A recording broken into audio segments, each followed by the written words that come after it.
আসসালামু আলাইকুম সবাইকে। সবাই কেমন আছেন? তো যারা কবুতর পালেন তারা অবশ্যই জানেন, হয়তো তাদেরও এরকম সমস্যা হয়। আমার এই কবুতরের কি সমস্যা, আমার একজোড়া কবুতর আছে, ঘিয়াচুল্লি নাম। ওর বাচ্চা জন্মাইলে ও বাচ্চাগুলার কি করে দেখুন, গায়ের যে লোমগুলো আছে না, ওরা এমনিতেই ছোট কচি বাচ্চা, ওদের গায়ের লোমগুলা ঠোকরাই ঠোকরাই ওরা নিজেরাই খেয়ে ফেলে আর কি। ওদের মা বাপ এত বজ্জাত, এরকম করে, বাচ্চা ফোটাইলে এরকম করে। আর এই বাচ্চাটা একটু লেটে ফোটাইছে, এর জন্য বাচ্চাটা অনেক ছোট।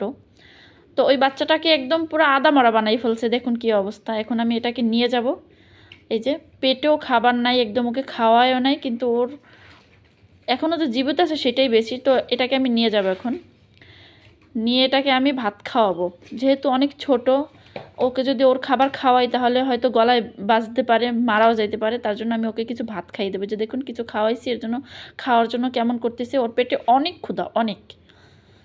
আমি এরকম করে অনেক কবুতর বড় বানাইছি। তারপর দেখুন এই যে আমি পুরো ওকে পেট ভরে ভাত খাওয়াইছি।